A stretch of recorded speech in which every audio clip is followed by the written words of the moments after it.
basic recipe that is piece of crust. I'm just going to loosely follow it, and then we're going to add butter and cheese to it and cook it at a high heat in the oven. We're going to start with 4.5 cups of flour, but I'm not going to be exact.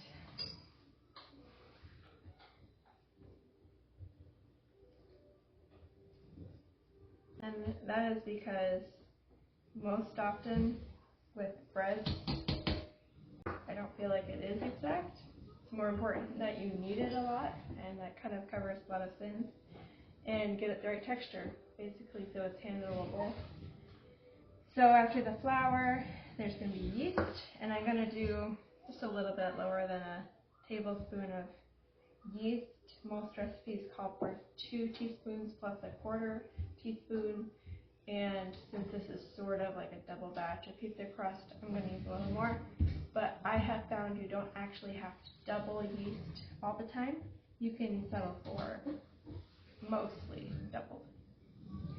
So I'm going to do the oil next, and I'm going to reserve a little bit. I think this is like 4 tablespoons, so I'm going to do 3 tablespoons. I'll save the last for the rising process. And then sugar, I'm going to just do 1 tablespoon of sugar just to sweeten it up a little bit. I have found if you use 2 tablespoons of sugar or honey, it's too sweet. So 2 teaspoons of salt, because you don't want bland crust, or in this case, cheesy bread.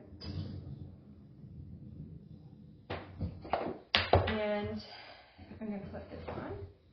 This is the dough hook attachment, and it's seen better days, so it works well. And then my water. So 1.5 cups of water. Make sure this is even. Yes, it is. Okay. I'm not going to use all of it. I might not need all of it, so I'm just going to reserve a little out of there. Start mixing.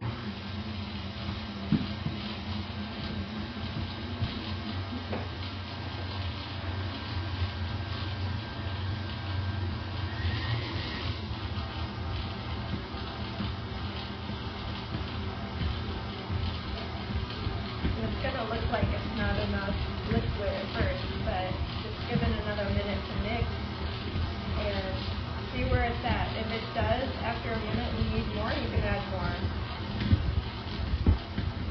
Dough and bread in general is very forgiving.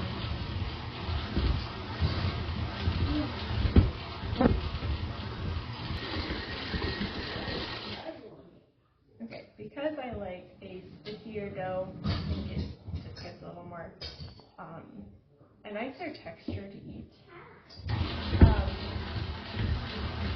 Now that I say that, so I prefer a softer dough, but pizza-related stuff, it's okay to have it be firmer than normal. So with a normal bread dough, what you're going to want is after it's all done being kneaded, it's going to stick to the bottom of the bowl a little bit still, so it's going to be really soft. But with pizza dough, it's meant to be drier. The ratios, water and flour, are a little different. So it's okay if it's a little more dry of a dough, but I'm going to still add a little more water. Take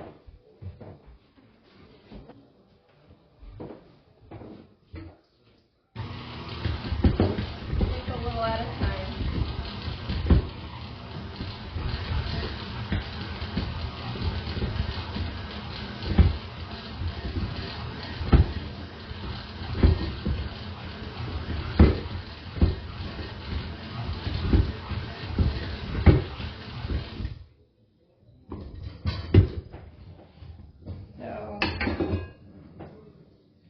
This.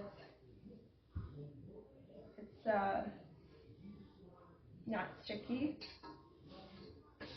but not too dry. So it feels like dough. So I'm going to go with that, let that be it, and just knead it for 5 or 6 minutes.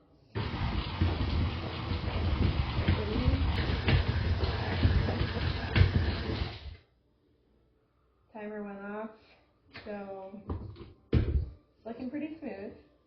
It was shaggy, now it's smooth.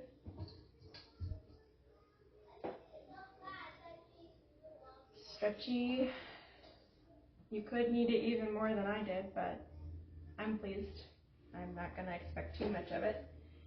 So I had reserved this oil. I'm just going to pour it on the dough so that it can rise. We're going to give it a first rise, a 30-minute rise, because I used instant yeast. So I cover the dough with saran wrap, plastic wrap, leave it there for a half hour. So I used instant yeast, so it's going to be a quicker rising process. If it were normal yeast, probably would be an hour, and then punch it down, and then form it, and then wait another hour maybe. But since I used instant, it's going to be half hour rise here, and I'll give it maybe 15 minutes to rise after I form it into, I'm probably going to do like a focaccia style. We'll see.